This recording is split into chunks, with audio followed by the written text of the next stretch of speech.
Evolution is a term to define only one organism, and that's the self. The self is the universe, the self is the Alpha and Omega, God and infinity. And that's the only thing that evolves, because we are all part of the self. Nothing goes through an evolutionary process alone, or without direct benefit to the whole. So when you begin to think that there's this controlling elite, this controlling hand behind the curtains leading the planet to destruction, when you think the end is near, the apocalypse, Armageddon, and when you think we as a species are doomed, it is not they, it is you that brought this about. And for a very good reason. You are evolving. Stop blaming everybody and everything else. Quit panicking about global tyranny and natural disaster and pay attention. Because the world is telling you something. It's telling you exactly what is wrong with you and how to fix it.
The Earth is believed to have formed 4.6 billion years ago. Within the first 150 million years, it began cooling and releasing gases from the lithosphere, which created the earliest forms of the Earth's atmosphere. Prior to the creation of this atmosphere, the sun's ultraviolet radiation made for uninhabitable conditions. But as the Earth cooled further, water condensed in the atmosphere and oxygen accumulated, making way for organic compounds. This spawned single-celled organisms and then plant life. And down through time, the evolutionary chain continued. And then we arrive at a species that does not seem to fit as well as the rest. Homo sapiens' gestation period of 9 months mimics the 3.8 billion year evolution of all life on Earth. The human embryo repeats the evolution of all species. When the sperm and egg unite, this new creation is a single-celled organism. Within hours, this single cell divides and multiplies more rapidly than any other species. 4 weeks later, the embryo begins to develop gills mimicking aquatic life. A few weeks later, it develops lungs and a tail with reptilian appearance. From there, a mammal is recognizable, and then onto a primate form. It then sheds its laguna, which is the embryonic fur, and at last shows the characteristics of a human child. The human body is a community of approximately 50 trillion cells. Everything the body does, the cell does as well. Cells have respiratory and excretory systems. They feed, feel, think, and communicate with other cells. Trillions of cells make up a single organism called the human body, and billions of human bodies help make up the organism we call Earth. The Earth has more similarities with the human anatomy than you may think. Earth has its own electromagnetic generation, just like the human body. Research has found that a direct current of electricity flows through perineural cells found around every nerve in the body. These pathways are called energy meridians and have been used in the practice of acupuncture for at least 2,000 years. Dating even farther back is the notion of dragon paths or ley lines, in which many megalithic structures and stone monuments were erected, marking the energy meridians of the Earth. These energy meridians are generated by the resonant frequencies of the Earth, called the Schumann waves. Each planetary body has its own resonant frequencies and is determined by the circumference and diameter as well as the speed of orbit and rotation. The Earth's resonant frequency starts at 7.83 Hz and ends with the 7th harmonic at 43.2 Hz, correlating with the 7 chakras. Ultimately, the greatest discovery of our Earth is its consciousness.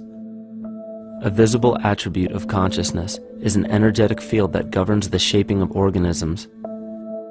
Morphogenesis is a scientific term to explain this very shaping of tissues, organs, and entire organisms. Consciousness is the creative force of the entire universe. It has been given many names such as God, Yahweh, Krishna, nature, the field, and divinity. The entire universe is in fact a single living conscious organism with complete awareness of itself. The reason why it may seem difficult to comprehend this is because our understanding is typically limited by our language. When we hear the term conscious organism, we tend to anthropomorphize its definition.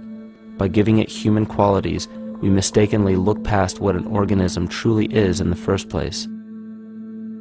The definition of an organism is any living thing capable of response to stimuli, reproduction, growth and development, and maintenance of homeostasis as a stable whole. Our universe does all of these things. The consciousness of our universe is responsible for the form and purpose that all matter assumes. The Earth's resonant frequencies are a result of its form. These frequencies are responsible for biological rhythms, such as menstrual and circadian cycles, as well as behavioral and emotional patterns. The frequencies are then picked up by the flora and fauna, which are biological instruments that respond to the wave patterns. The wave patterns resonate in the cranial structure of our head and converge in the center of our brain, which is where we find the pineal gland. The pineal gland is believed in many cultures to be the spiritual third eye responsible for intuition. Descartes called it the seat of the soul where mind and body meet. Each individual cell in our body receives an electromagnetic impulse from our central nervous system. They receive the very same impulse that was disseminated to every biological instrument from the earth. An explanation of our conscious universe has been attempted by religion, science, and philosophy. The neglect of biological nature from any organism causes illness. A divorce from nature, exile from Eden, confounding of tongues, they are all symptoms not of a biblical God or deity, but the true self. The greatest and only threat to ourselves is a loss of self, the death of our divinity. As we barrel through history with oceans of information, yet barely a drop of wisdom, we have to understand how we lost ourself.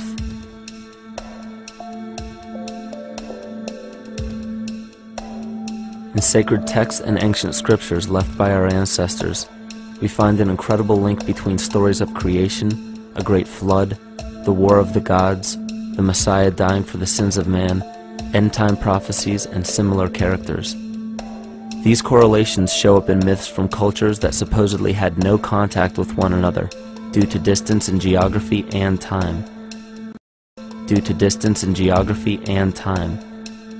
The common thread we find that connects all of mythology has its roots in the stars. One of the most revealing accounts is the battle of the gods in heaven and the ensuing flood. In the Bible, Lucifer rivaled the Lord and was defeated and cast down to earth. In the creation myth of the Enuma Elish, we find a similar story of Tiamat being defeated by Marduk and cast down to the abyss of Apsu. In chaos, Tiamat, the mother of them both, Apsu and Tiamat's waters were mingled together, meaning that the chaotic waters of Tiamat were somehow mixed with the sweet waters of Apsu.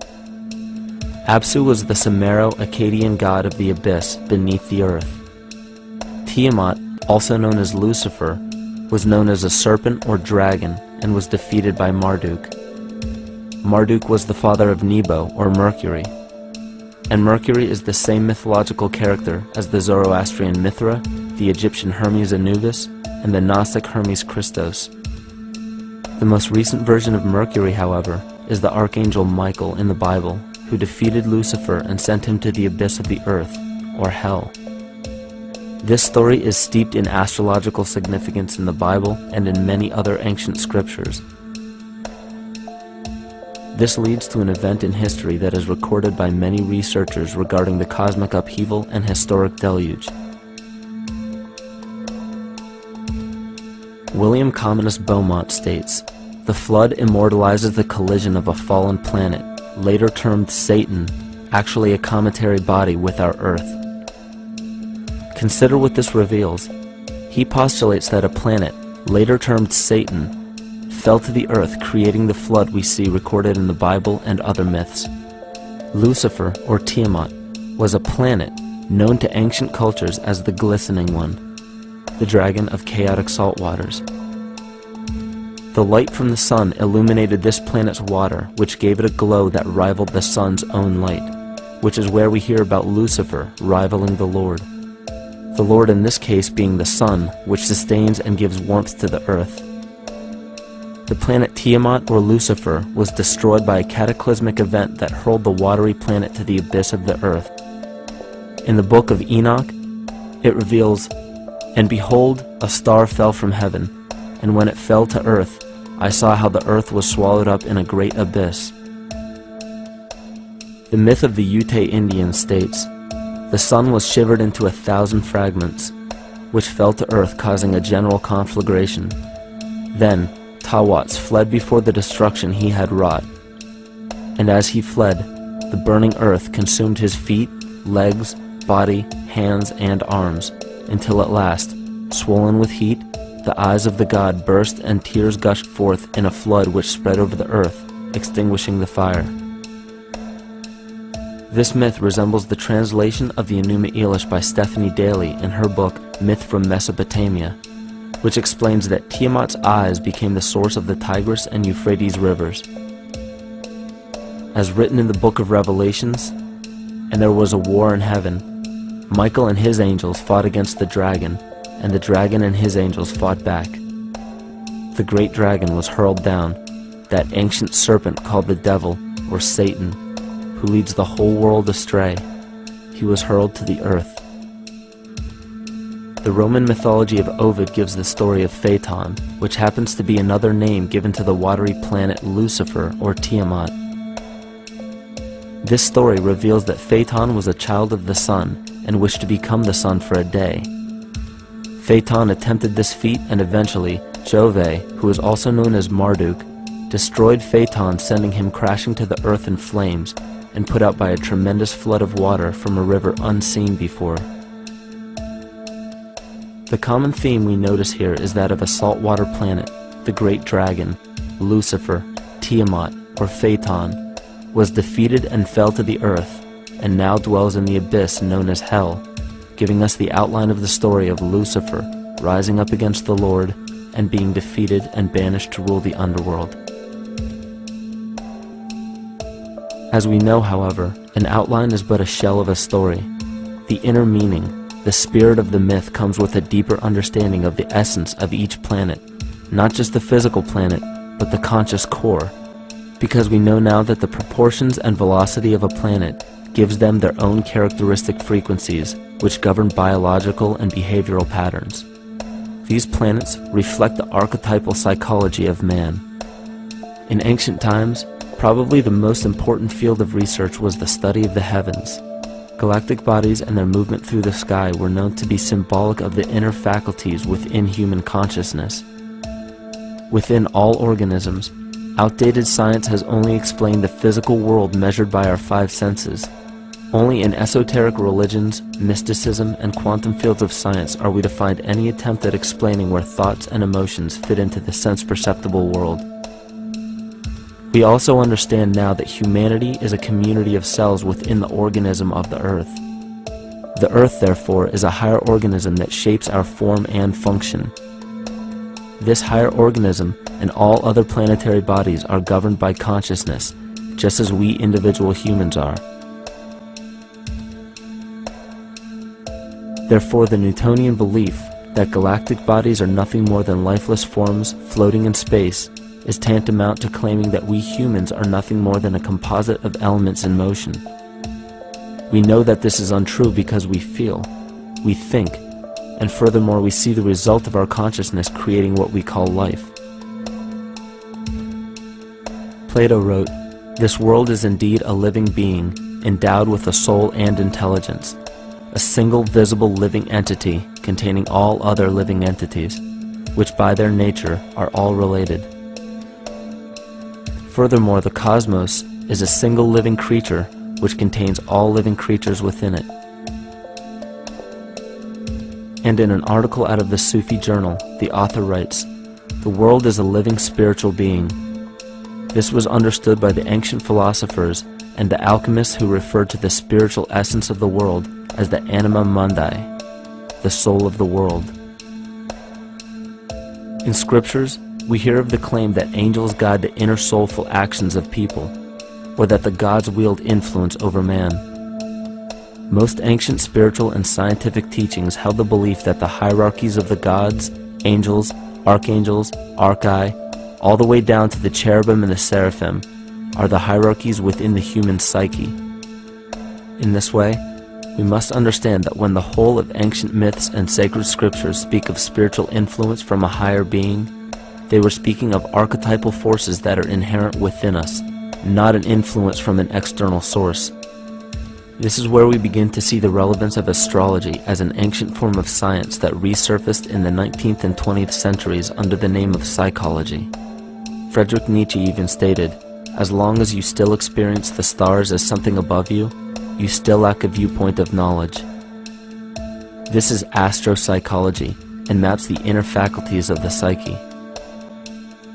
In pre-Christian times, there were schools known today as the mystery schools or the mystery religions. The messages encoded in the scriptures and ancient archaeology came from adepts of spiritual science. The intent was to teach the initiates the deeper meaning of these myths. What became later termed as Lucifer, Satan, or the devil was representative of the ego which rivals the Lord, the representative of the self. The true self is the epicenter of a person's entire being. It is the total sum of everything that we are. The false ego, on the other hand, is the idea and concept we create about ourselves in the course of our lives, which typically excludes any qualities we don't wish to accept about ourselves. However, humanity has been endowed with the freedom to choose either to obey the true self or to give in to the temptation of the vanity and materialism of the false ego. This is the most notable trait that separates man from animal: our freedom of choice, the choice to follow our concepts and ideals or our natural impulses, the choice to sustain nature or to destroy it. This freedom of choice weighs on the fate of the entire organism that we call humanity. Cancer begins with a group of cells within a community that fail to communicate with the conscious signal of the organism. Those cells begin to grow out of control and spread to other areas of the organism. This very disease is evident in our world today. The cancer upon our earth is the domination of our false ego and our divorce from nature. Collectively, among every human, the cancer upon our earth is the domination of our false ego and our divorce from nature. Collectively, among every human, vanity leads to segregation and competition. Competition leads to fear and greed. Greed leads to deceit and immorality. And immorality is the breeding ground for illness, waging war on our earth. Every act of hatred and destructiveness in our world begins with self-hate and self-destructiveness. And it all begins with a breakdown in communication.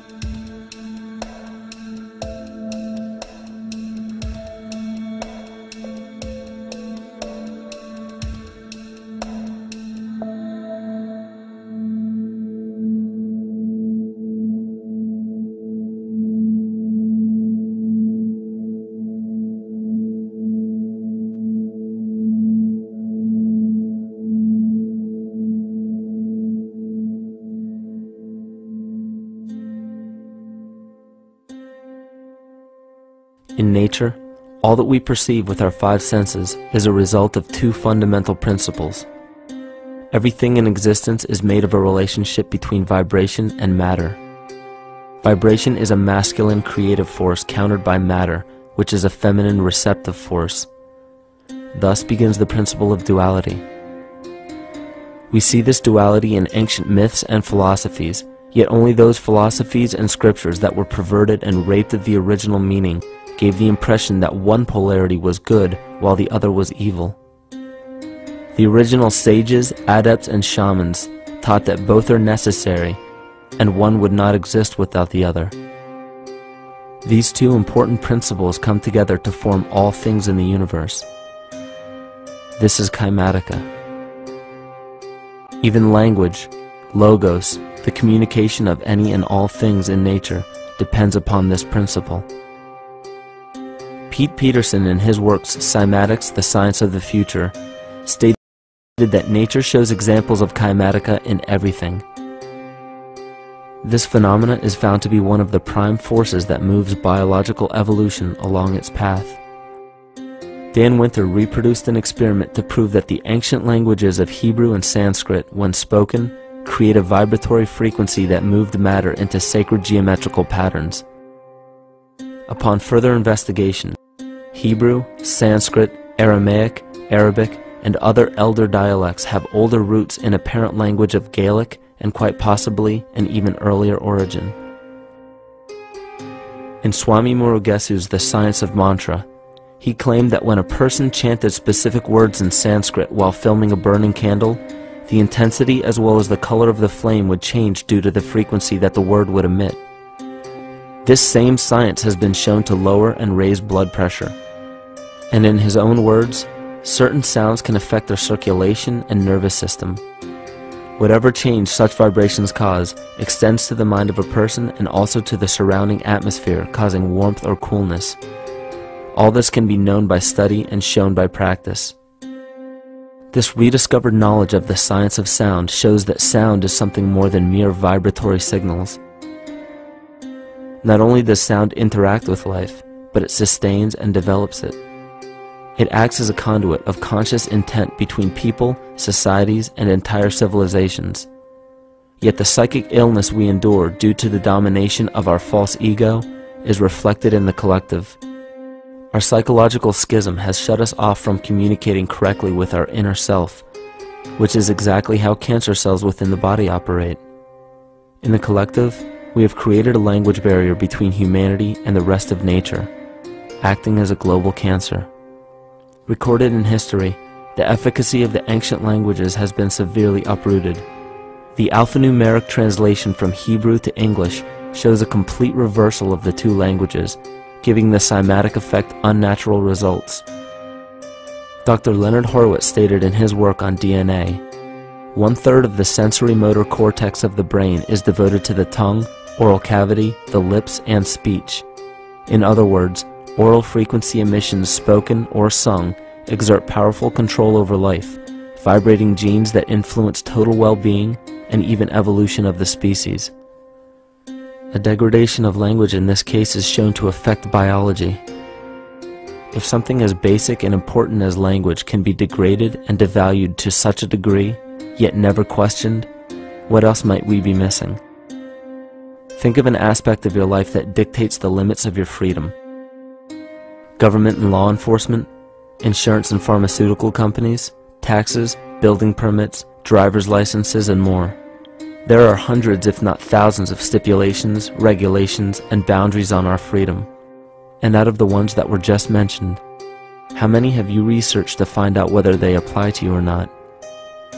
Let's look at the forms of law that we currently acquiesce to.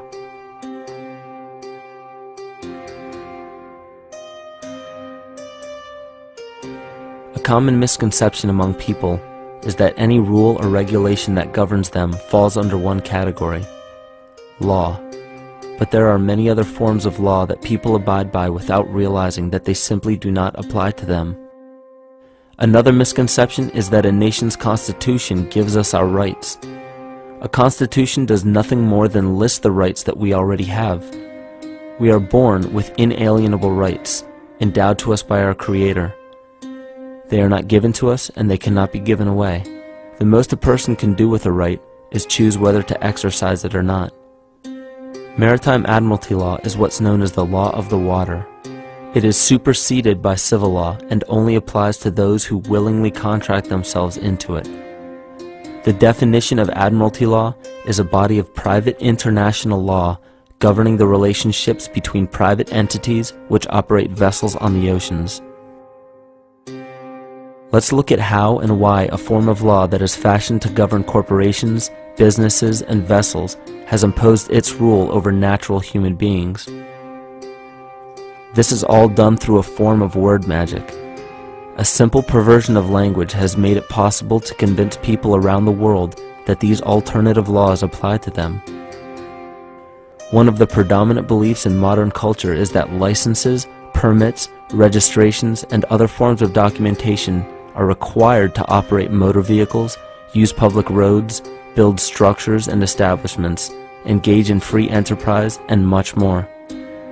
Sadly, these beliefs are based on little to no investigation whatsoever, and are false. This belief structure is perpetuated by Maritime Admiralty law. This form of law was originally created to govern ships docking in foreign nations for the import or export of products and resources. It deals with banking and merchant affairs, not civil affairs. When a product is taken off of a ship and brought into a foreign land, that nation takes custody of the resource and accounts for it with a certificate. That certificate marks the birth date of that product in the custody of the respective nation. Think of why it is supposedly required to have a certificate of live birth in the first place. The Barron's Dictionary of Banking Terms defines a certificate as a paper establishing an ownership claim. So right there, we notice that everyone with a birth certificate is defined as being owned. People are used as collateral with other nations because the U.S. is bankrupt. The United States declared bankruptcy on March 9th of 1933. At this point, the U.S. began taking out loans from a private, non-government affiliated corporation called the Federal Reserve. With no money to pay back the loans, the United States began using the citizens as collateral. All birth and marriage certificates are literally warehouse receipts. Just look at the similarities of warehouse receipts and birth certificates. Both document the date of issue, a serial number, registration number or receipt number, a description of the product, and an authorized informant to notify the appropriate government agency. With all of this information being readily available, the majority of people are unaware of their involvement with Maritime Admiralty law. This is possible through the manipulation of language. This Admiralty law changed the meaning of the word person from a natural living person to a corporation. Driver's licenses, vehicle registrations, auto insurance forms, building permits, gun permits, work permits, tax filing documents, birth and death certificates, traffic citations, and many other forms of documentation that were once believed to be absolutely necessary only apply to persons or corporations. Upon signing such a legal document, you are indirectly waiving your rights under the Constitution and lowering your status to that of a corporation that is created with the same exact name as you. The only way to reconcile your true name from the name of the corporation is to take notice that the corporation has its name in all capital letters. This is known as capitis diminutia maxima. You may take notice that your driver's license, birth certificate, social security card, insurance cards, and more use all capital letters to legally represent the corporation with your name, not you. The corporation is known as an artificial person, whereas you, the human being, are known as a natural person. This deception goes even deeper when it comes to the courts that we attend. When showing up to court, you will notice that there are seats for witnesses behind a wooden fence or barrier. The defendant must cross through the entrance to the other side of the barrier where the plaintiff and judge sit. This act symbolizes the boarding of a ship. At this time, business can be conducted in Maritime Admiralty law. The judge, acting as captain or banker, is responsible for settling the balance between the two sides. This is why there is always a monetary value involved in any court case. The captain is simply dealing with banking and merchant disputes. Once the balance is paid, the case is closed. To turn the court case away from admiralty law where your rights are not protected, you must avoid agreeing to represent the artificial person. This is done by stating that you are the natural person. You don't have a first or last name because those imply corporate title. In a court case, you may state that the court takes judicial notice of your honor's oath of office. Every judge must take an oath of office to practice law, yet you must make it clear to the court and the jury that the judge is acting as judge and not banker. Remember that you are a natural human being of the earth. You are not governed by anything but your own consciousness. Laws are created within a society. The society that created the laws we see being enforced today is called the Law Society. Yet the most beautiful part of this entire deception is the fact that we are not part of the Law Society, so their laws do not apply to us. Judges, lawyers, and law enforcement officers, they're all part of a society. Within that society, they've created their own language that's deceptively similar to English. They have these little things called statutes, acts, and regulations that seem like laws, but they really only apply to those within their society. So that basically means all the traffic violations, minimum age requirements, and everything except for damage to another person or their property doesn't really apply to the natural person. Laws only apply to those within the Law Society. The game being played is an illusion. You can simply choose to open your eyes and reclaim the freedom that you were born with, bound by nothing but the limits of your imagination.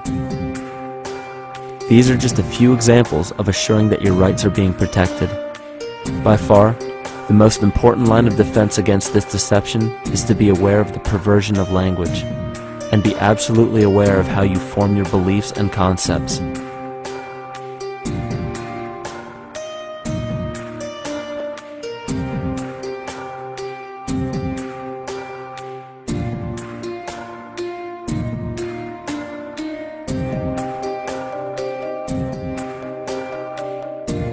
In all forms of the perversion of language, there is a mirror reflection of this in the microcosm of the psyche.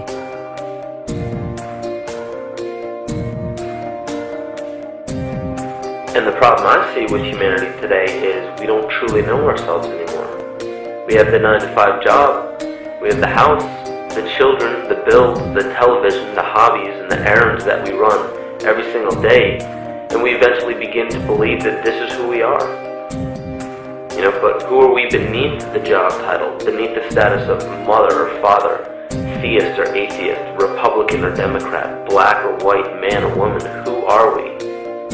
Who are we deep down inside? We don't know, because every time we hear an answer that we don't want to accept about ourselves, we deny it. We'll pass it off and project it onto somebody else and judge them for it. This is repression. And we see what repression can do to us on an individual level, but what about on a collective level of humanity? What happens when the whole world refuses to see what they truly are on the inside?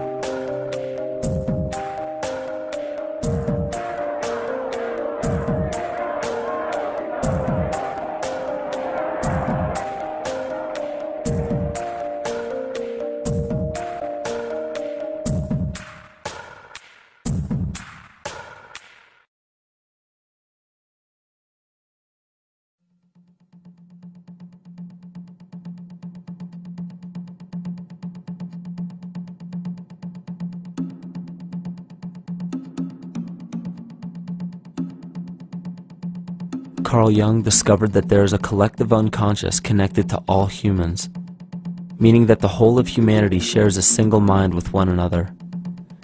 This is evident in the world through accounts of shared mythology and symbols, the study of morphic fields, and with the science of kinesiology. This collectivity is a global example of the unconscious mind of the human body, in which trillions of cells share a similar signal. This parasite, called our false ego, requires a continuous flow of sustenance to survive. Food, fuel, and any other form of sustenance is energy. Human consciousness is an electromagnetic field of energy. When this potential energy is utilized, it then releases kinetic energy, which is used to perpetuate the false ego. This scenario occurs in the smallest parasitic organisms, all the way to a collective organism called humanity. A parasite will release chemicals that cause the host to crave the sustenance that the parasite needs to survive. As long as the host is unaware, it will keep feeding the parasite and starving itself. In a similar way, Wilhelm Reich stated that whole societies suffer from a psychosis caused by starving our organic biological impulses. He states that sexual suppression supports the power of the church, which has sunk very deep roots into the exploited masses by means of sexual anxiety and guilt. It engenders timidity towards authority and binds children to their parents. This results in adult subservience to state authority and to capitalistic exploitation. It paralyzes the intellectual critical powers of the oppressed masses because it consumes the greater part of biological energy.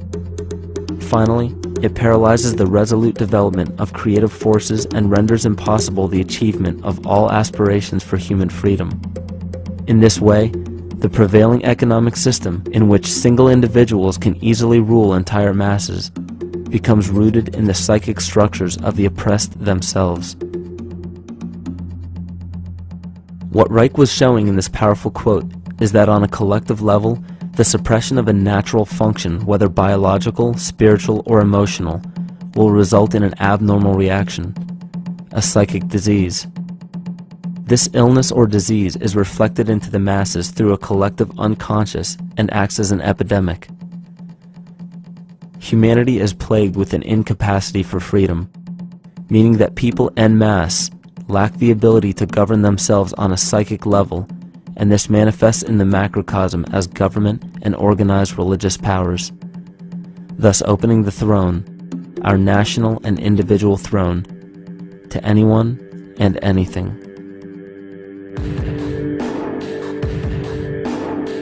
Enter the infamous rulers of the earth, the patriarchs of civilization, political, social, economic, and spiritual dictatorship, psychic tyranny.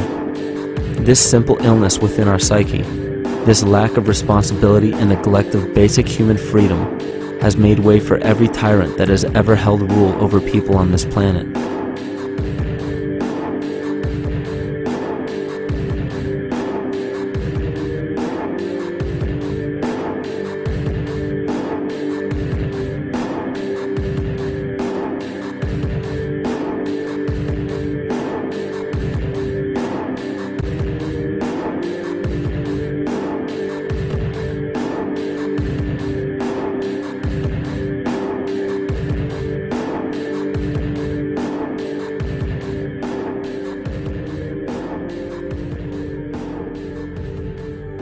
But these oppressive tyrants that are demonized by the masses are no different than us. In fact, they are one with us. In the book The Prophet by Khalil Gibran, he poetically states, "I say, as the holy and the righteous cannot rise beyond the highest which is in each of you, so the wicked and the weak cannot fall lower than the lowest which is in you also." Every one of us has the capability to commit the most horrifying sin or show the most beautiful compassion to our fellow man. This is the very definition of an illness within the psyche and soul of man.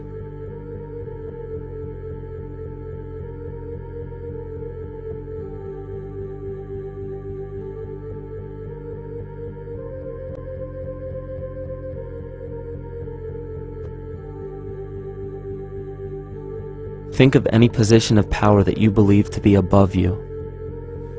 Royal families, government leaders, the United Nations, financial organizations, corporate monopolies, and media juggernauts. These are all facets of our false ego. They are the physical advent of our own sickness. They require our conscious participation, our conscious energy to survive. Because without our cooperation, without supplying them with the sustenance of complicity, they starve. Their very nature depends on our desire to be ruled. And a typical symptom of the illness among humanity today is our continuous denial of our illness. Repression. We consistently repress those qualities we choose not to accept about ourselves. This is why it is so difficult to see the false ego and its multiple manifestations for what they truly are.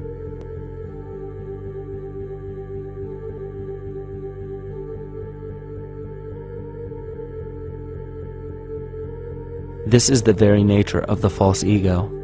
It acts as a red herring to distract us from the freedom we truly have. For this psychic parasite to survive, it must supply us with a chemical that will cause us to remain dependent upon it. In this case, the sustenance is our conscious energy. And in order for us to feed it to the parasite, the chemical of fear causes humanity to crave protection and defense.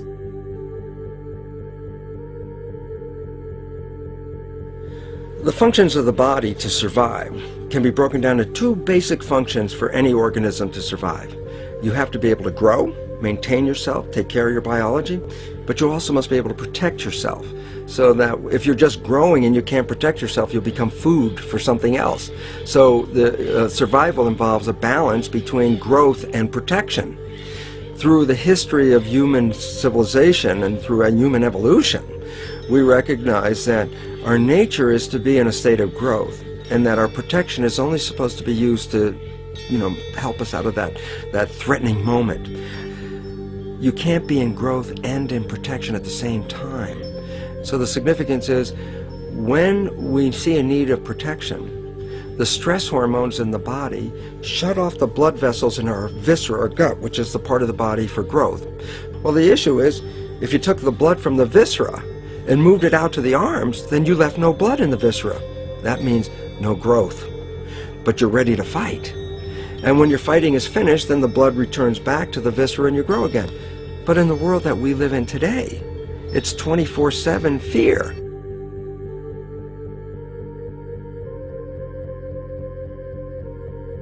So we have a continuous dripping of that stress hormone into the body. It's just dripping all the time, getting us ready to run or fight or flight at any moment. At the drop of a hat, we're ready to go because we're on guard. Well, the problem is, what does that mean about your allocation of energy? And it says, we're spending most of our energy in protection. You cannot survive if you're in protection all the time.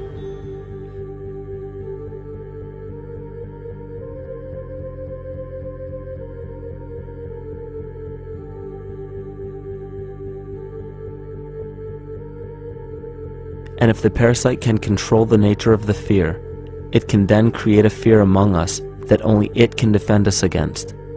A recent physical manifestation of this comes from Zbigniew Brzezinski, former Secretary of State who also supported President Barack Obama. In his book, The Grand Chessboard, he states, as America becomes an increasingly multicultural society, it may find it more difficult to fashion a consensus of foreign policy issues, except in the circumstance of a truly massive and widely perceived direct external threat. Even the Reichsfuhrer of the Nazi Party, Hermann Göring, sums up this game of supply and demand perfectly when he stated, "The people can always be brought to the bidding of the leaders." That is easy. All you have to do is tell them they are being attacked and denounce the peacemakers for lack of patriotism and exposing the country to danger. It works the same in any country. It also works the same in every individual psyche. Just remember that the false ego has only one desire: to become greater and more powerful than the true self.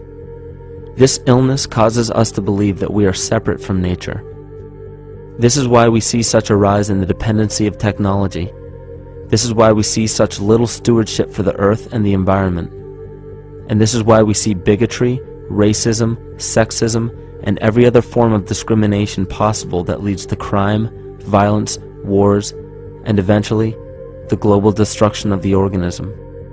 This endless state of fear, confusion, and segregation our world seems to live in is a symptom of the false ego creating a false threat.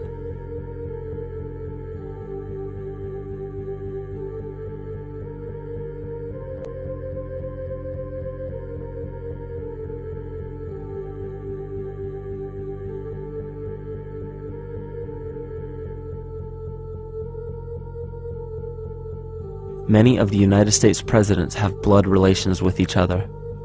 The Bush lineage has blood ties to a great number of former presidents. George Washington, Millard Fillmore, Franklin Pierce, Abraham Lincoln, Ulysses Grant, Rutherford Hayes, James Garfield, Grover Cleveland, Teddy Roosevelt, William Taft, Calvin Coolidge, Herbert Hoover, Franklin Roosevelt, Richard Nixon, and Gerald Ford. Michael Tessarion points out in his work that Bush is closely related to every European monarch on and off the throne, and has kinship with every member of Britain's royal family. Bush's family tree can be documented as far back as the early 15th century. He has a direct descent from Henry III and from Henry VIII's sister Mary Tudor. He is also descended from Charles II of England. And we also find that George W. Bush is a direct descendant of Godfrey de Bouillon. Godfrey was the first king of Jerusalem after he recaptured it from the Saracens, which was the name for the Islamic faith during the Middle Ages. It is interesting to note that the current occupation of the United States in the Middle East was re-established by the same family, George Bush Sr. in 1991, and again by George Bush Jr. in 2003. George Bush Jr. is then found to be a cousin to both opposing candidates of his 2 terms in office, Al Gore and John Kerry. Democratic President Barack Obama also has blood ties with George W. Bush, as well as Gerald Ford, Lyndon Johnson, Harry Truman, James Madison, and the British Prime Minister Sir Winston Churchill. On the opposing side of the 2008 presidential ballot, John McCain is descended from Robert the Bruce, King William I of Scotland, and also Godfrey de Bouillon. And probably one of the most interesting facets of the bloodline relations is the fact that the whole British royal family has descent from the Muslim prophet Muhammad through the Arab kings of Seville. This bloodline was passed through the kings of Portugal, Castile, and eventually down to King Edward IV. And this is a very, very different story from what you hear the media pumping out every day, being this idea of lineal superiority. It's completely debunked according to the foremost authority of aristocratic lineage, Burke's Peerage. And this just goes to show that there's the true story, and then there's the manufactured illusion, the front that's given to the public.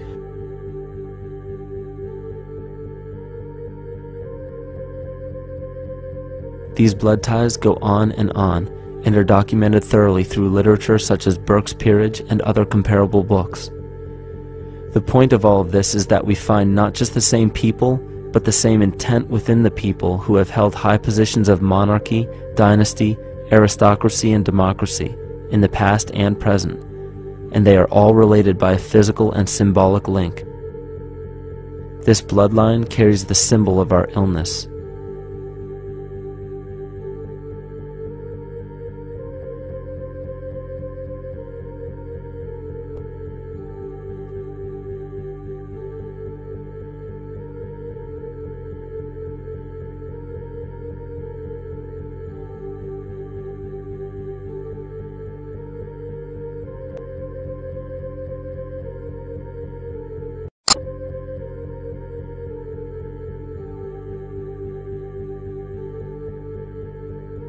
The symptoms of our psycho-spiritual illness are the wars, terrorist attacks, artificial or man-made disasters, and leader figures.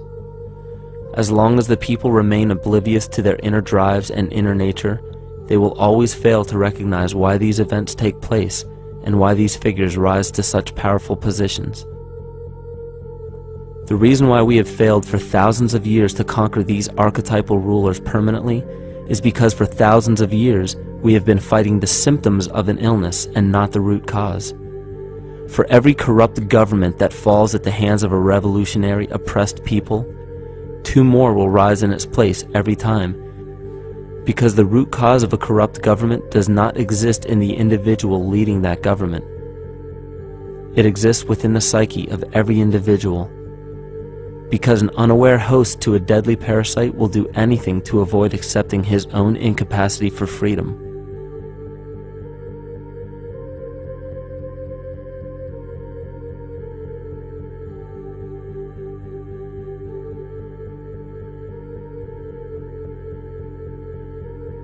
We are so bereft of sanity in this world that those few who simply stop projecting onto others and begin facing their own demons are seen as neurotic. An article written in the 1950s states that studies showed that individuals who had been isolated from their familiar social and cultural environment became neurotic. This shows that when those individuals had no object to identify their darker emotions with, they began to see these things in themselves, that which they refused to recognize before, and were unaware of why they appeared and how to cope. Facing our true inner self is virtually unknown in our world today. This is why no matter how many civilizations rise and fall, it is our collective consciousness that creates our governing apparatus, not individual people.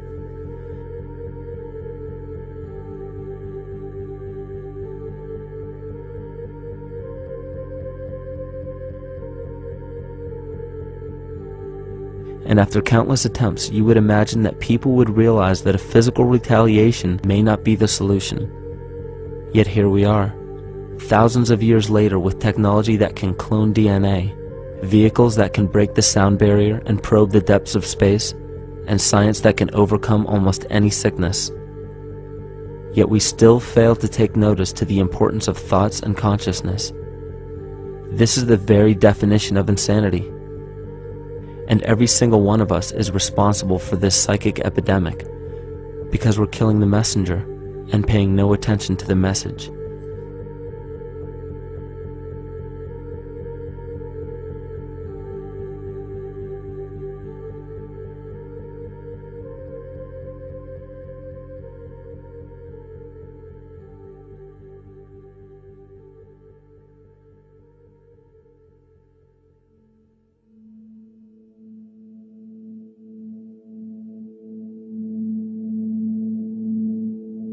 During the 1990s, 3 Nobel laureates in medicine advanced research that revealed the primary function of DNA lies not in protein synthesis as widely believed for the past century, but in electromagnetic energy reception and transmission. Less than 3% of DNA's function involves protein manufacture.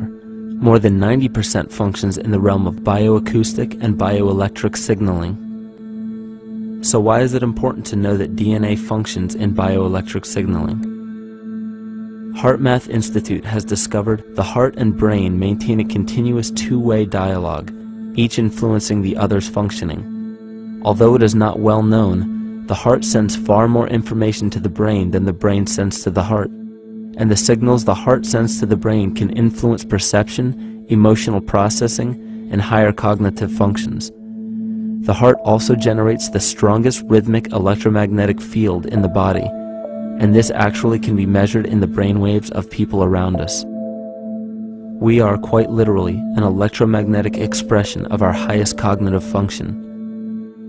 The behavior of electromagnetism is evident throughout the world as dualism.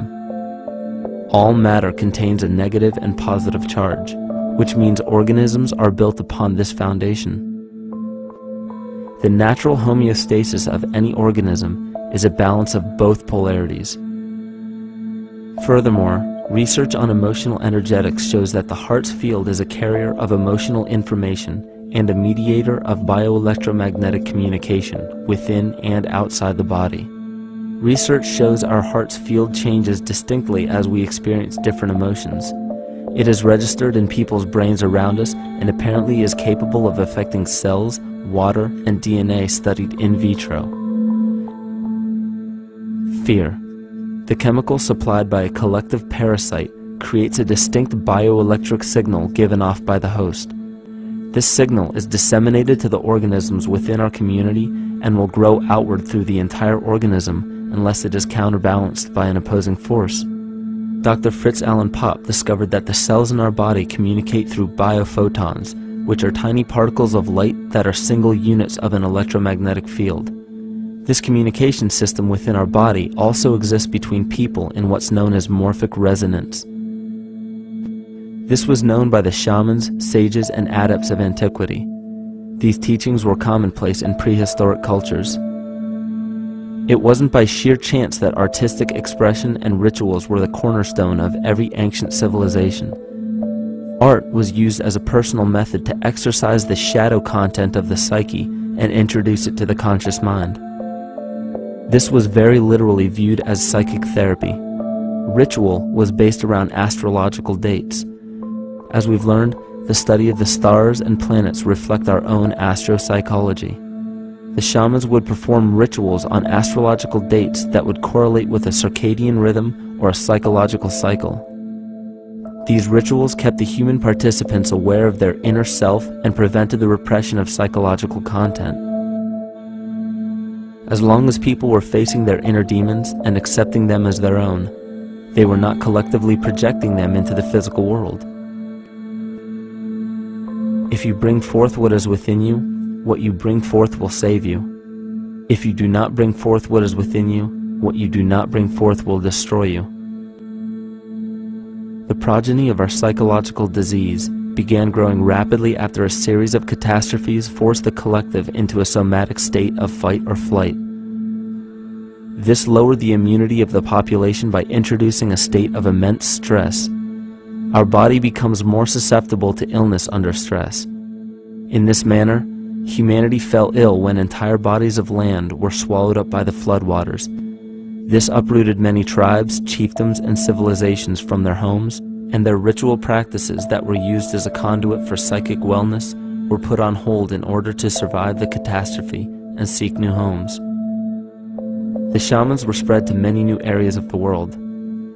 This information has been suppressed. We are made to believe that advanced civilizations such as ancient Egypt and the Mayans of Mesoamerica came about with no prior rudimentary remnants or evidence of evolving intellectual artifacts to bring them to their peak. We are meant to believe that their incredible knowledge of mathematics, astrology, agriculture, economy, polity, and architecture came out of nowhere. This leads many researchers today to the understanding that the origins of these civilizations have been suppressed. Not surprisingly, the force that has guided the suppression of this knowledge comes from the exact bloodline of the political and religious leaders stated previously. These are some of the notable book burnings and suppression of important texts in our history.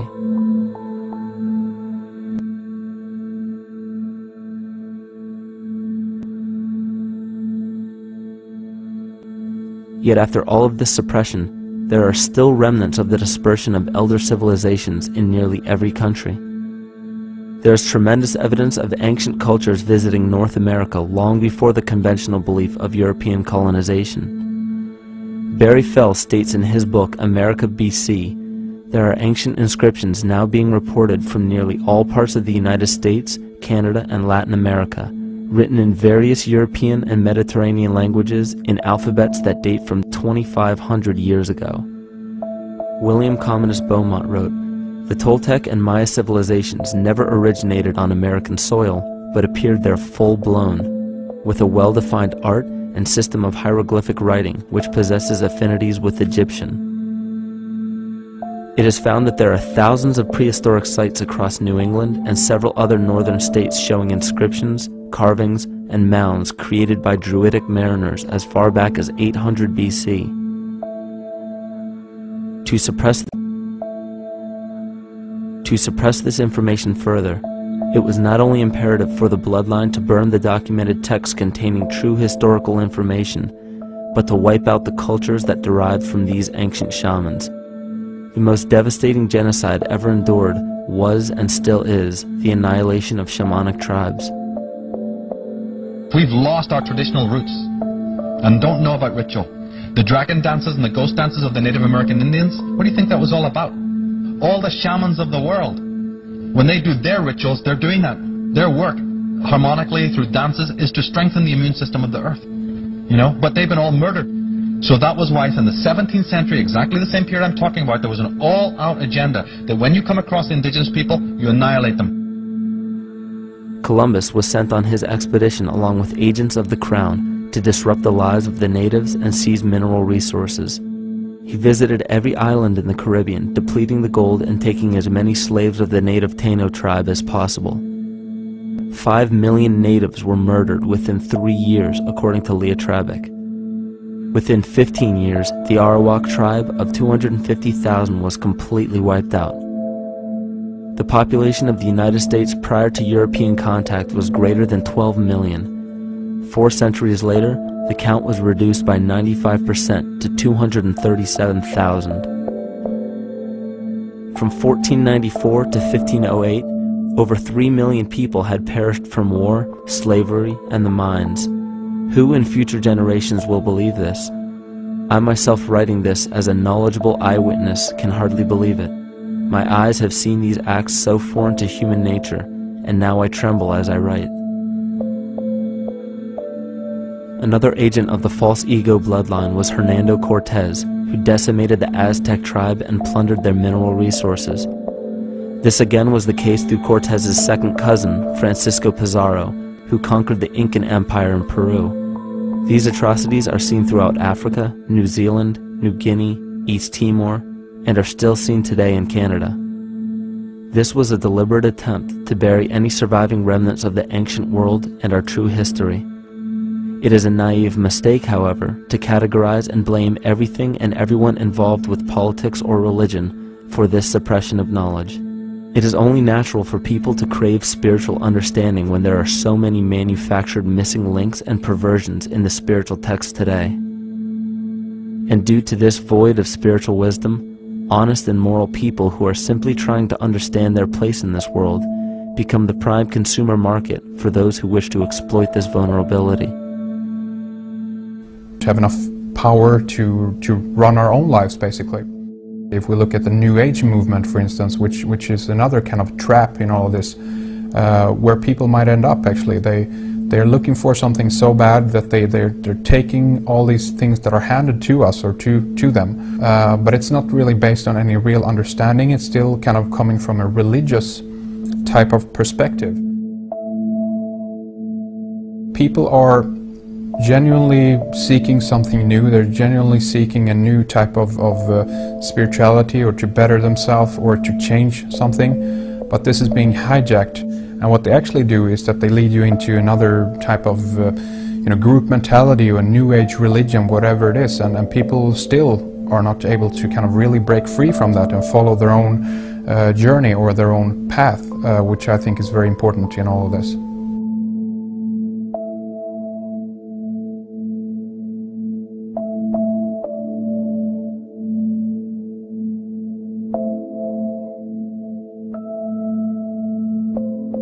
In the pre-Christian era, there were several cults of incredible power, most notably the stellar, solar, Saturnian, lunar, and mushroom cults. It is simple to see that worshippers of the lunar goddess comprised of the lunar cult. The worship of sun gods were indicative of the solar cults. The Saturnian cult, which consisted of Phoenicians and Canaanites, worshipped El or Eli. The biblical exodus of the Hebrews from Egypt showed that they entered Canaan and merged the lunar cult of Isis, the solar cult of Ra, and the Saturnian cult of El to form Isis, Ra, El. Israel. The old Israelitish cult and mythology, the Yahweh worship, the patriarchal legends, the sojourn in Egypt, and so on, are rooted in the religion of the sacred fungus, developed from the underlying fertility philosophy of the ancient Near East. The Jewish mitre, Muslim turbans, and military berets are derivations of the symbol of the mushroom cult. One of the first and most prominent, however, was the stellar cult, and a number of these ancient cults were created for shamanic purposes and earthly stewardship, yet some were taken over with different intentions. Just as you would imagine in any establishment of power, smaller cults formed within the main cults to worship individual deities. The cult of Mithras and the cult of Dionysus are two examples. You still today can see the Mithraic or Phrygian cap on the symbol of the seated Liberty dollar, the coat of arms of many countries, the reverse side of the flag of Paraguay, the seal of the United States Senate, and even involved in the solar cult holiday that we now call Christmas. In the cult of Dionysus, many festivals were celebrated, such as the Greater Dionysia, celebrated in Athens around the spring equinox. The foremost event in this festival was the Thymelic contest, in which poets, musicians, and entertainers performed in an open-air theater. Musicians did not have to pay taxes, and members of the Artists Guild did not have to participate in military affairs. The cult of Dionysus is still alive to this day as the entertainment industry.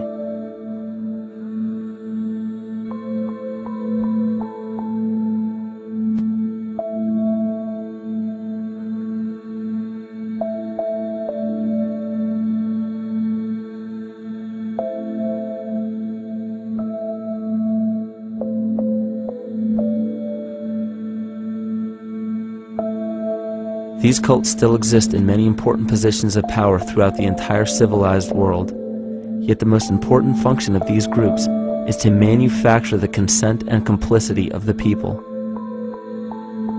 The conscious mind is the creative mind. It's the one that has your personal identity into it. It does the real thinking. And then there's a subconscious mind. Well, there's no entity in it. The subconscious mind is the equivalent of a tape player. It records behaviors, and then at the push of a button plays a behavior. It's automatic. It's a very convenient thing, because then we don't have to relearn all the time. Once you know it, you can make a pattern. The problem is that the basic patterns of belief and behavior that are programmed in the subconscious mind came from our teachers, primarily our parents, our family, and our community. So most people don't even understand how easily we're influenced by our environment. Every person that we encounter, every single situation that we're faced with, every little word that's said on television may not seem too influential to our conscious minds, but your unconscious is designed specifically to let every environmental signal influence you without your awareness. So the question is, are we leading conscious or unconscious lives? And now neuroscience has told us in the unfolding of our lives, only 5% of our life is controlled by our conscious mind, and 95% of the time controlled by the subconscious with programs from other people that were installed in there. And the problem is, it means when those programs are playing, we don't see them. And the skeptics will sit there and say, consciousness, archetypes, astrology? No. We create things with our hands, not our minds. Archetypes aren't physical. They can't influence me. But when you think of the fact that we're only conscious of this small little fraction of our behavior, what we don't realize is that entire countries, entire civilizations that think they're free and independent, but are unconsciously too afraid to be free and independent, they will beg to be governed. And if they can't do it themselves, who do you think will consciously or unconsciously take that responsibility? It usually ends up being that strong, masculine, animus archetypal figure.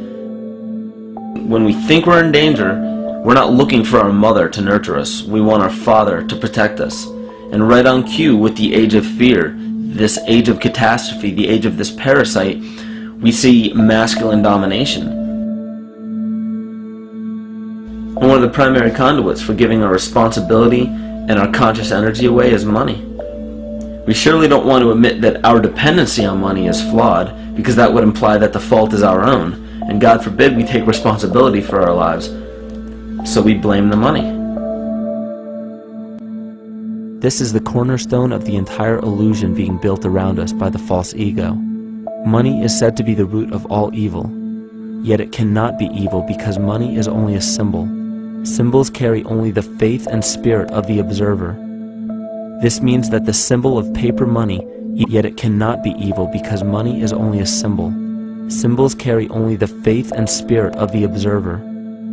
This means that the symbol of paper money evokes and surfaces the evil intentions and inherent flaw of our false ego. Money only exists because we agree to accept it as valuable.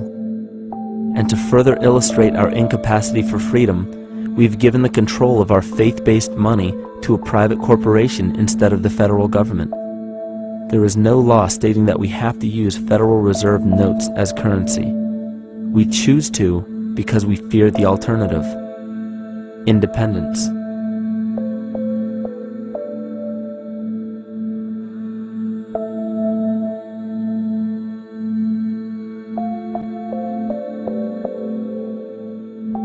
But it's not even really about money, it's about energy, because money is simply this material thing that allows billions of people to crave just one thing and put their energy into the same thing. It's not the plasma TV or the house or the lifestyle or the job or the significant other or the status that we're really after, because we know that we're empty.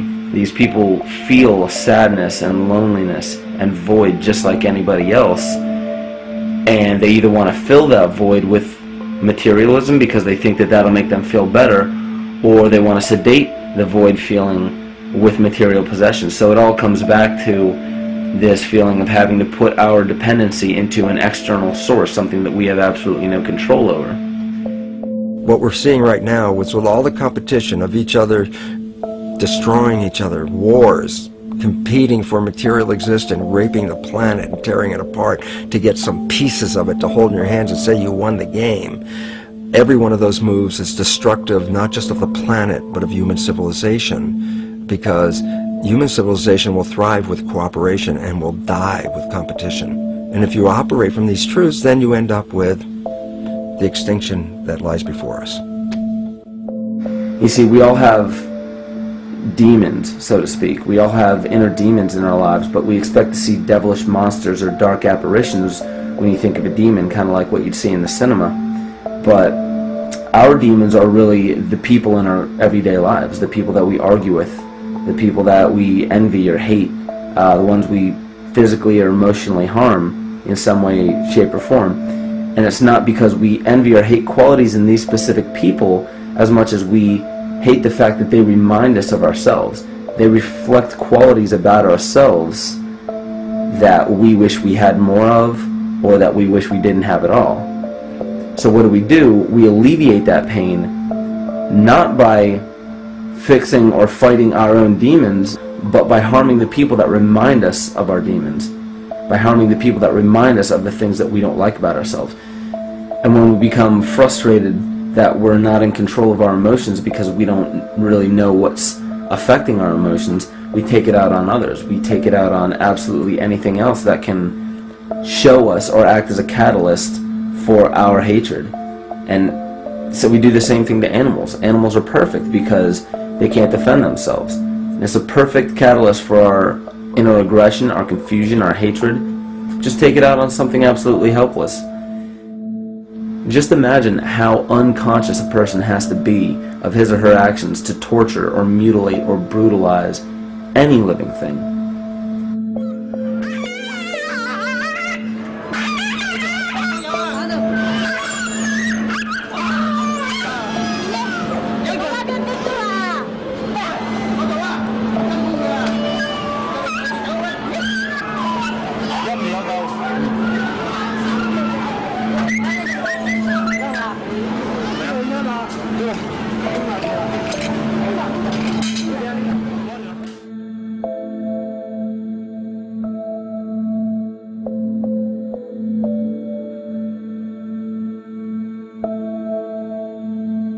It goes down and he'll be here and we can, ouch, come on. Ooh, bit ya. Look at his tail.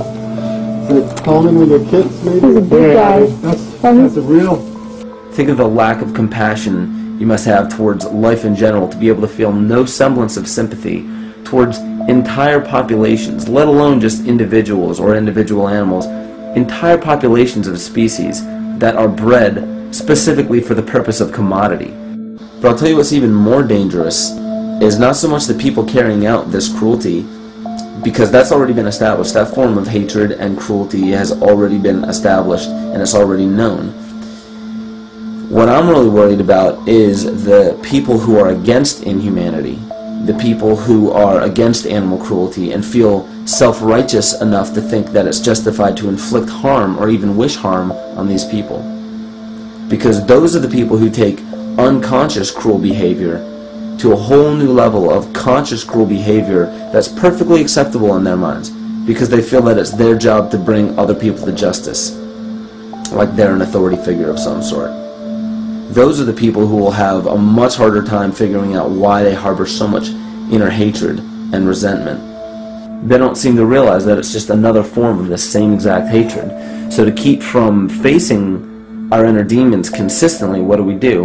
When we begin to realize, hey, wait a minute, maybe it's not alright to inflict harm on any other living thing, then the ego has to come up with a more esoteric form of cruelty to trick us into displaying the same form of self-hatred, the same indignant attitude, but just in another way and towards another group of people. But the emptiness will always find a way back in, and people will always start to feel restless again, no matter how many times they transfer blame to yet another person or yet another group. We need chaos in our lives. We crave destruction. We beg for catastrophe. Because if we don't have these things to act as a form of exorcism or a catalyst for us, we start to notice these things in ourselves, and that's what we don't want. You see, we can deal with wars. We can deal with terrorism. We can deal with stock market collapse and economic collapse. We can deal with these things. But once we start to notice this chaos within ourselves, that's what we're really afraid of. We'll take 1,000,000 September 11ths over one moment of true insight towards our self-hate.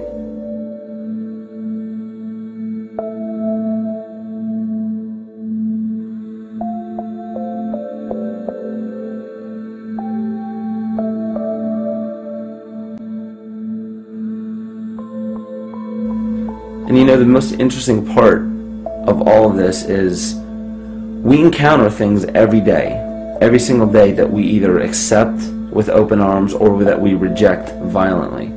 The interesting part is not really what we're accepting or rejecting as much as what it is inside us that makes us feel compelled to a certain thing or repelled from a certain thing. There's this fundamental dual behavior of muscular strength or weakness, attraction or repulsion. And what's interesting about this is when you realize that consciousness, awareness, that intangible essence that animates all matter into what we see around us as life, that is where you will find the origin of this dual behavior. It's been explained as the inhalation and exhalation of Brahma, the contraction and the expansion of Ahriman and Lucifer in an anthroposophical setting, the active and the passive qualities in electricity, the masculine and feminine qualities, yin and yang, existence and nothingness. These are all ways to explain the same behavioral process that begins with awareness, it begins with consciousness. And if you get rid of all the images and concepts in our minds of these sayings in your head and just try to feel the difference between the two polarities, you'll begin to notice that all of the different scenarios and possibilities that are playing out in the world all spawn from this common origin. You'll have 1,000,000 people telling you why the Bible is supposedly the Word of God and that you should follow it word for word. And then you'll have another 1,000,000 claiming that it's a form of mind control and not to believe any of it. Everybody will tell you to beware of this or watch out for that. This is good information, this is bad information. And I just have to wonder, what makes anyone an authority figure enough to say that something is true or false? And why are you denying or accepting anything based on the suggestion of another person? Why aren't you making that decision for yourself? Information is information. There's no such thing as good or bad information. It's all what you do with it. I say let everything be your Bible. Give every piece of information, every person, every event or scenario or situation an honest and open mind. Because then it's your responsibility to respond to it in the way that you choose.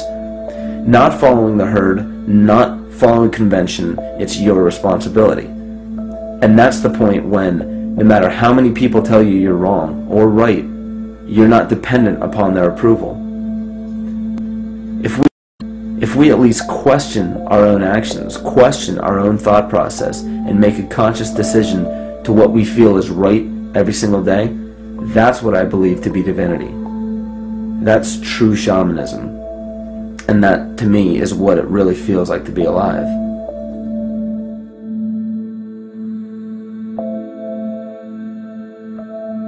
In this conscious, living universe, there are no laws of nature, just habits. There is nothing external to the universe to enforce a law upon it. The illusion of a fixed law of nature is only the result of there being no need for that habit to be broken. When habits need to be broken to ensure the survival of the organism, we see this event in nature and call it evolution. The collective mind shapes our evolution. And a great example of this is the experiment done by John Cairns in 1988. His team put lactose-intolerant cells in an environment with only lactose for food. Under a law of nature, every one of these lactose-intolerant cells would have died. But surprisingly, they all survived. Every one of them understood the problem that they were facing and replaced the defective lactase enzyme with a functioning one to utilize lactose for food.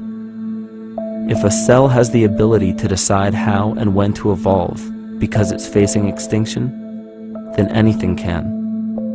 The existing beliefs are that a human body is a biochemical machine controlled by genes, and therefore the behavior, emotions, and character of our biology, our health, our lives are controlled by genes which we don't control. So this is what we taught people. You're a victim. Genes control your life. You didn't pick them. You can't change them. The genes you end up with program what's going to happen. My experiments on stem cells, which I started in 1967, I'd isolate one stem cell, put it in a petri dish, and then it would divide every 10 hours. So I took all the cells, split them up into 3 groups, and then just put them in 3 petri dishes. And then I changed the growth medium, the constituents of the environment, in each of the 3 dishes. In one dish, the cells form bone. The second dish, they form muscle. And a third dish, they form fat cells. What controlled the fate of a cell? And the first thing you have to say is, well, wait, they were all genetically identical when they were put in a dish. So obviously the genes didn't control it because they all had the same genes. What was different was the environment. And all of a sudden in my career it said, oh my gosh, here I am teaching genes control life, and the cells are telling me genes respond to life. And since you can control the response, you can control your life. It's how you read the environment, how your mind perceives the environment. And if you understand this, then you could lead yourself to the most wonderful expression on this planet, to be fully alive and fully healthy, just how you respond to the world.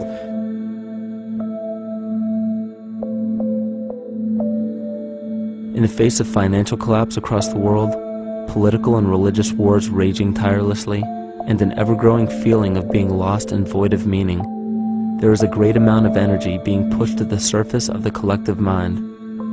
Evolution does not come about gradually. It happens in spurts and fits, and comes about due to a tremendous need for the organism to survive. We are now at a point in history where we will choose. We will choose to become sovereign or remain dependent, to face our true self or continue fighting a ghost, to become well or allow this disease to grow, to live or to die. The choice is yours.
Everything the body does, the cell does as well.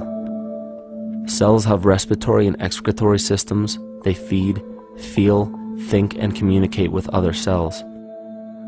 Trillions of cells make up a single organism called the human body, and billions of human bodies help make up the organism we call Earth.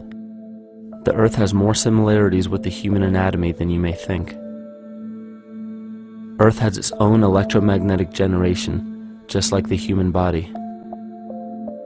Research has found that a direct current of electricity flows through perineural cells found around every nerve in the body. These pathways are called energy meridians and have been used in the practice of acupuncture for at least 2,000 years.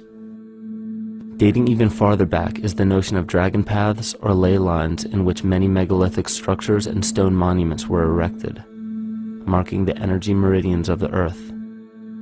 These energy meridians are generated by the resonant frequencies of the Earth, called the Schumann waves. Each planetary body has its own resonant frequencies and is determined by the circumference and diameter as well as the speed of orbit and rotation. The Earth's resonant frequency starts at 7.83 Hz and ends with the 7th harmonic at 43.2 Hz, correlating with the 7 chakras. Ultimately, the greatest discovery of our Earth is its consciousness. A visible attribute of consciousness is an energetic field that governs the shaping of organisms. Morphogenesis is a scientific term to explain this very shaping of tissues, organs, and entire organisms. Consciousness is the creative force of the entire universe. It has been given many names such as God, Yahweh, Krishna, nature, the field, and divinity. The entire universe is in fact a single living, conscious organism.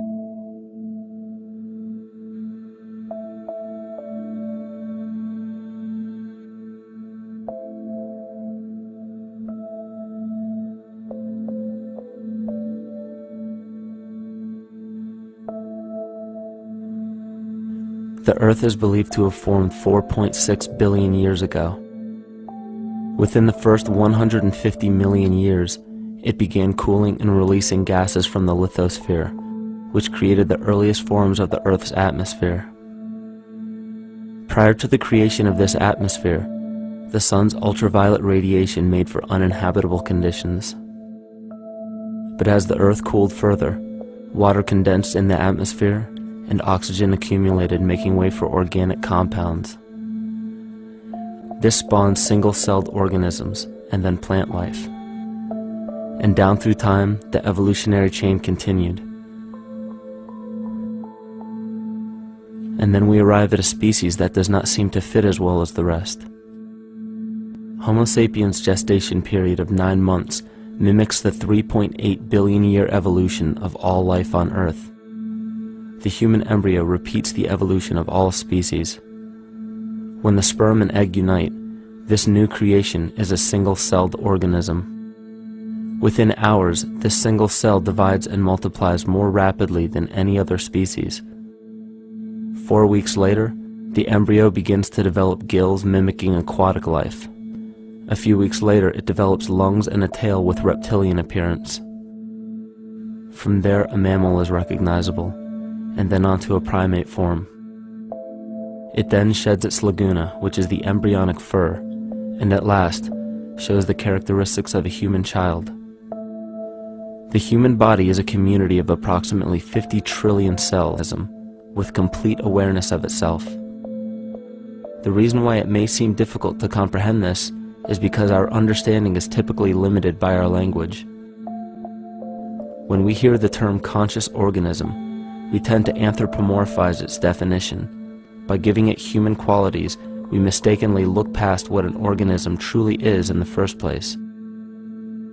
The definition of an organism is any living thing capable of response to stimuli, reproduction, growth and development, and maintenance of homeostasis as a stable whole.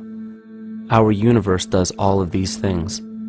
The consciousness of our universe is responsible for the form and purpose that all matter assumes. The Earth's resonant frequencies are a result of its form. These frequencies are responsible for biological rhythms, such as menstrual and circadian cycles, as well as behavioral and emotional patterns. The frequencies are then picked up by the flora and fauna, which are biological instruments that respond to the wave patterns. The wave patterns resonate in the cranial structure of our head and converge in the center of our brain, which is where we find the pineal gland. The pineal gland is believed in many cultures to be the spiritual third eye responsible for intuition. Descartes called it the seat of the soul where mind and body meet. Each individual cell in our body receives an electromagnetic impulse from our central nervous system. They receive the very same impulse that was disseminated to every biological instrument from the Earth. An explanation of our conscious universe has been attempted by religion, science, and philosophy. The neglect of biological nature from any organism causes illness. A divorce from nature, exile from Eden, confounding of tongues, they are all symptoms, not of a biblical God or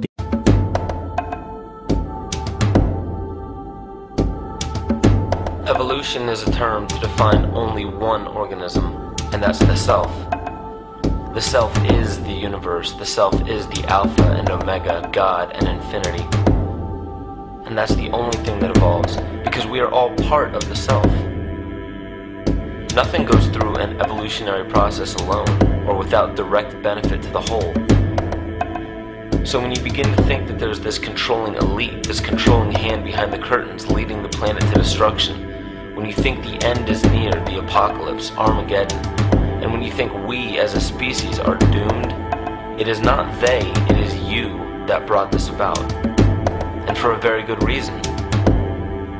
You are evolving. Stop blaming everybody and everything else.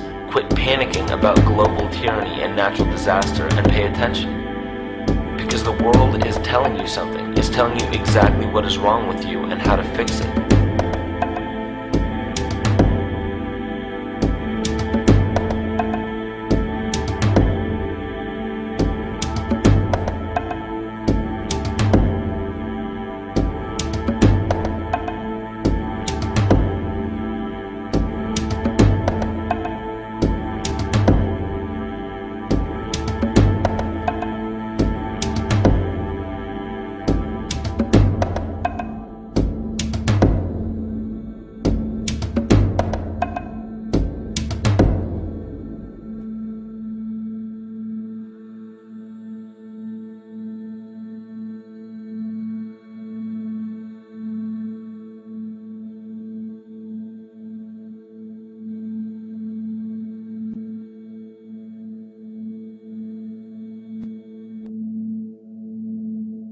Deity, but the true self. The greatest and only threat to ourselves is a loss of self, the death of our divinity. As we barrel through history with oceans of information, yet barely a drop of wisdom, we have to understand how we lost ourself.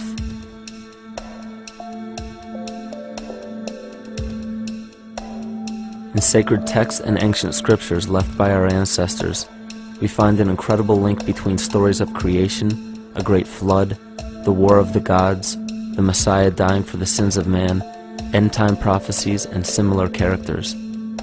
These correlations show up in myths from cultures that supposedly had no contact with one another, due to distance in geography and time. Due to distance in geography and time.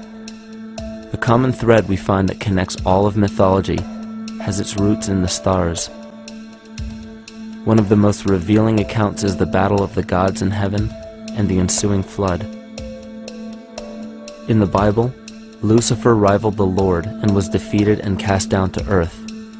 In the creation myth of the Enuma Elish, we find a similar story of Tiamat being defeated by Marduk and cast down to the abyss of Apsu.